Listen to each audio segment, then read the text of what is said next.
எண்ணம் போல்தான் வாழ்க்கை. ஒவ்வொருத்தருடைய எண்ணங்கள் தான் அவங்களுடைய வாழ்க்கையை செதுக்கி ஒரு நல்ல நிலைமைக்கு கொண்டு வரும். அதை பத்தின ஒரு சின்ன கதையை தான் இன்னைக்கு நம்ம பார்க்க போறோம். ஒரு பரபரப்பா இயங்கிட்டு இருக்கிற ஒரு ரயில் நிலையம்.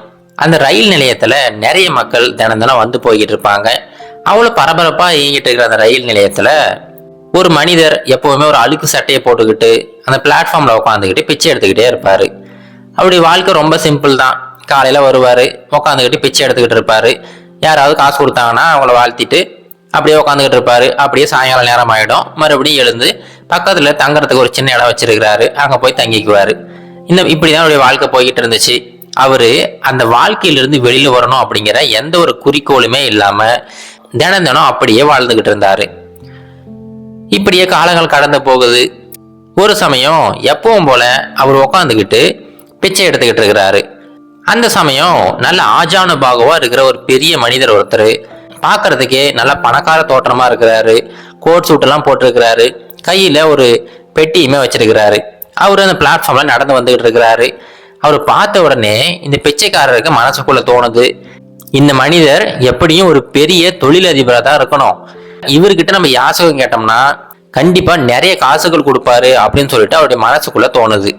உடனே அந்த மனிதர்கிட்ட போயிட்டு, ஐயா தயவு செஞ்சு உங்களால முடிஞ்ச ஏதாவது ஒரு உதவி செய்யுங்க அப்படின்னு சொல்லிட்டு அந்த மனிதர்கிட்ட இந்த பிச்சைக்காரர் யாசகம் கேட்கிறாரு. உடனே அந்த மனிதருமே இவரை பார்க்குறாரு. பார்த்துட்டு, ஐயா அதெல்லாம் சரிதான், நான் எப்பவுமே தொழில் செய்யற ஒரு மனிதர், நீங்க எவ்வளவு காலமா அங்க பிச்சை எடுத்துக்கிட்டு இருக்கீங்க அப்படின்னு சொல்லிட்டு கேட்கிறாரு. அதுக்கு அவரு சொல்றாரு, ஐயா நான் பல வருடங்களா இங்கதான் பிச்சை எடுத்துக்கிட்டு இருக்கிறேன் அப்படின்னு சொல்லிட்டு சொல்றாரு.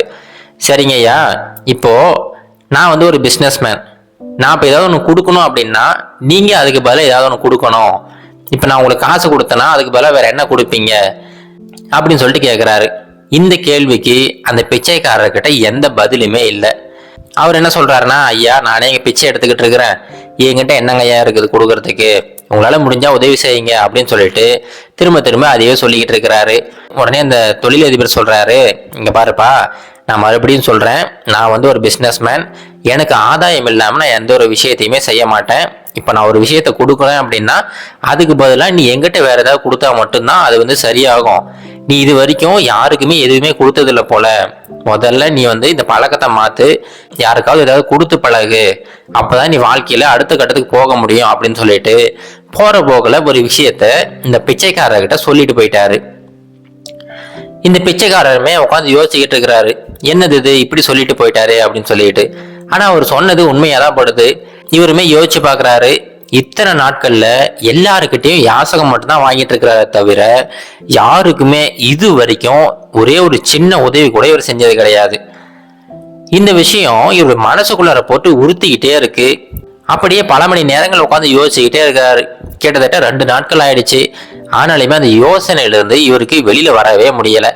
சரின்னு சொல்லிட்டு ஒரு யோசனை அவருக்கு வருது, நம்ம பேசாம ஒரு வழி பண்ணுவோம், யாராலும் நமக்கு காசு கொடுக்குறாங்களோ அவங்களுக்கு ஏதாவது ஒரு பொருளை அவங்க கையில கொடுத்துருவோமே அப்படின்னு சொல்லிட்டு யோசிக்கிறாரு. ஆனா இவர்கிட்ட கொடுக்குற அளவுக்கு எந்த ஒரு பொருட்களுமே கிடையாது. என்ன பண்ணலாம் அப்படின்னு சொல்லிட்டு அந்த ரயில் நிலையத்தை சுத்தி அப்படியே பார்த்துக்கிட்டு இருக்கிறாரு. அப்படி பார்க்கும்போது தான் தெரியுது, அந்த ரயில் நிலையத்து பக்கத்திலேயே ஒரு பெரிய இடம் இருக்கு. அந்த இடத்துல நிறைய அழகழகான பூக்கள்லாம் பூத்து இருக்குது. உடனே இவருக்கு அந்த யோசனை வந்துருச்சு, நம்ம பேசாம இந்த பூக்கள் எல்லாத்தையுமே அறுவடை செஞ்சிருவோம், தினமும் கொஞ்சம் பூக்கள் எடுத்துட்டு போவோம், யாரெல்லாம் நமக்கு பணம் கொடுக்குறாங்களோ அவங்களுக்கு இந்த பூக்களை பரிசா கொடுத்துருவோம் அப்படின்னு சொல்லிட்டு யோசிக்கிறாரு.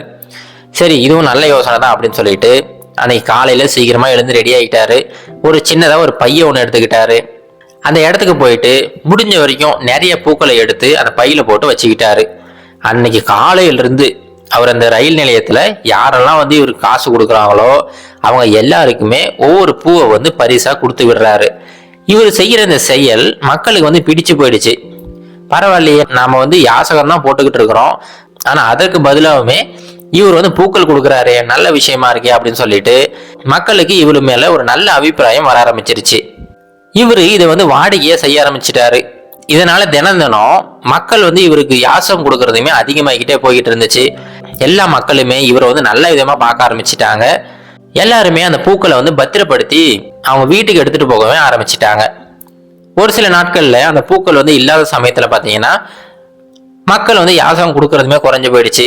இப்போ இவர் கண்டுபிடிச்சிட்டாரு, நம்ம ஏதாவது ஒன்று கொடுத்தா மட்டும்தான் மக்கள் கிட்ட இருந்து நமக்கு திரும்ப ஏதாவது ஒன்று கிடைக்குது அப்படிங்கிற விஷயத்த கண்டுபிடிச்சிட்டாரு.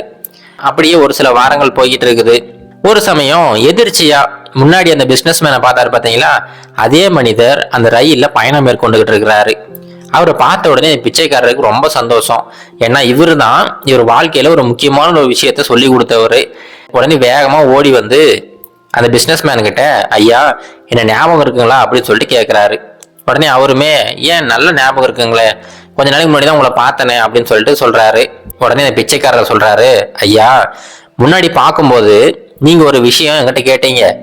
அதாவது நான் ஒரு பிசினஸ் மேன், நான் வந்து உனக்கு யாசகம் கொடுக்கணும் அப்படின்னா அதுக்கு பதிலாக நீ ஏதாவது எனக்கு கொடுக்கணும் அப்படின்னு சொல்லிட்டு கேட்டீங்க.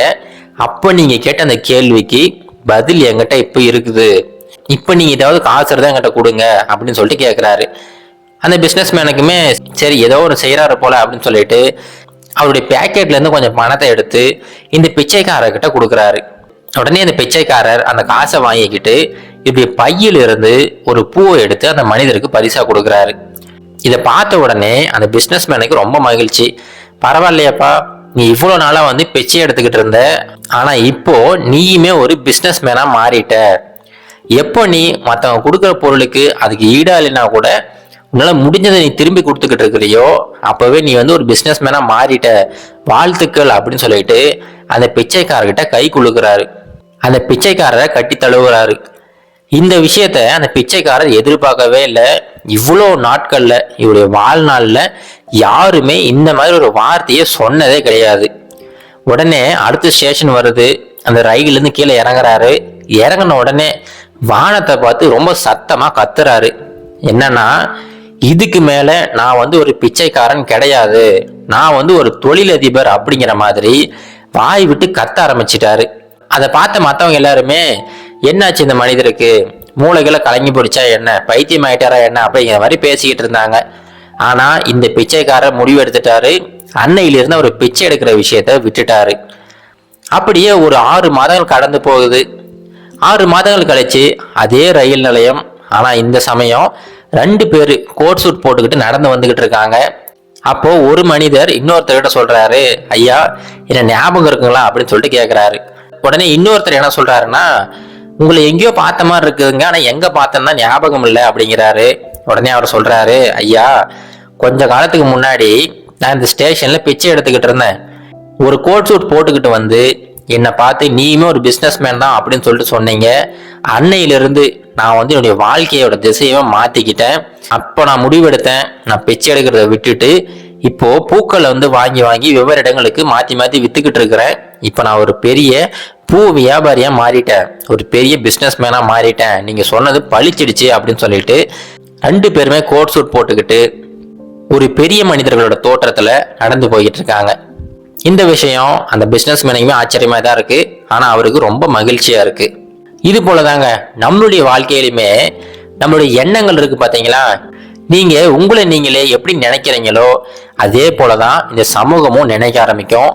அதனால முடிஞ்ச வரைக்கும் எப்பவுமே உங்களுக்குள்ள தோன்ற எண்ணங்களாகட்டும், நீங்க உங்களை பத்தின நினைக்கிற விஷயங்களாகட்டும் எப்பவுமே உயர்வா வைங்க.